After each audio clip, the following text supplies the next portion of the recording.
In the previous video, we talked a lot about sous vide theory, and today we're putting it all into practice with a pork chop.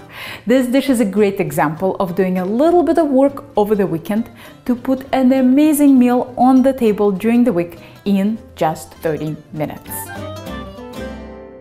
Let's set our immersion circulator to 131 Fahrenheit and get started. My favorite pork chops are the ones that come from the rib section. It's the ribeye of the pork. I particularly like the ones with the darker outer muscle for their amazing tenderness and flavor. But you're welcome to use any bone-in or boneless rib or loin chops. Just make sure they're at least 1 inch thick. If you see a large strip of connective tissue on the side of your chop, it's a good idea to make a very shallow cut in it. This will prevent it from tightening up and warping your chop during sear. Sprinkle the chop with salt on all sides. You're welcome to add pepper too if you want. Fold over the top of a Ziploc freezer bag and add the chop. Open the bag nice and wide to help air escape and submerge into the water bath. Then zip up the bag. My chop will be done in an hour, but the cooking time depends on thickness. I realize the cooking times look long, but you could get this done over the weekend. I'll talk more about this shortcut in the end of the video. Remove the chop from the water bath and the bag and dry extremely well with paper towels. Place the chop on a paper towel lined plate, standing it up if possible, and put in the fridge for 10 minutes. Standing up the chops and leaving some space between them allows for good air circulation and even cooling and drying.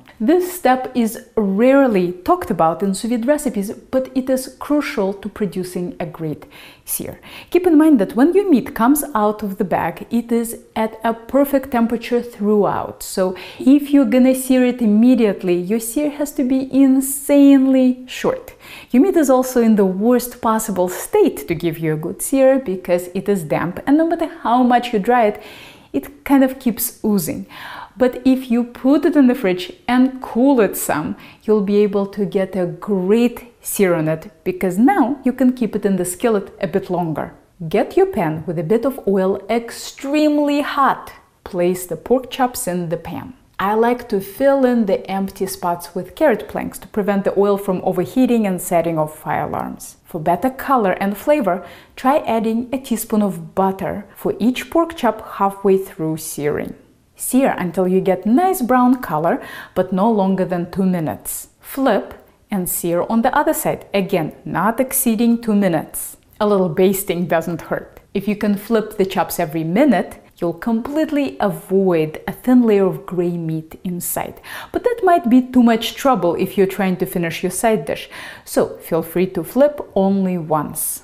Give the sides a few seconds in the pan and get the chops onto a plate. Rest them for 5 minutes and serve. Let's see how pork chops came out.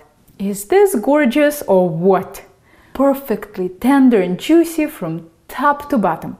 And just to show you that color has nothing to do with doneness, take a look. 2 different muscles, 2 different colors. These chops are fantastic with no adornment, but I had some Romesco sauce lying around, so I put it in the pan with a spoonful of cream to warm up and pick up all those brown bits my pork chops created. Romesco is a very easy Spanish sauce made out of roasted red peppers, tomatoes, almonds, and garlic. It goes well with absolutely everything, including pork chops. Now that we have the basics down, let's figure out how we are going to turn this dish into a 30-minute meal. Choose the chops that are not thicker than 1.5 inches. Cook your chops in the water bath for the full hour of the weekend. Then chill them in cold water for 20 minutes in the bag and refrigerate until needed. To rewarm, place them back into 131-degree water for at least 30 minutes. Since you already got the texture right during the sous vide cooking of the weekend, you don't need to heat your pork chops back up to 131. You just need to heat them enough for them to be warm. Once you rewarm them for 30 minutes, get the bag out, change the hot water to cold water, and plunge them in for about a minute to cool off their outside. Dry them, sear, and serve. Cold water is much faster at cooling off the outside than the fridge, so it's better suited to a weekday meal. No, it won't dry your pork chop extra well, but for a weekday meal, you have to pick your battles.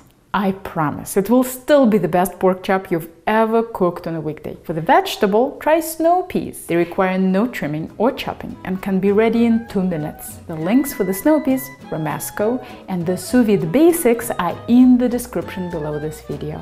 This video was brought to you by viewers like you. If you liked it, click here to support my channel. Don't forget to subscribe, hit that little bell button for notifications, and if you're ever in the Boston area, maybe I'll see you in one of my classes.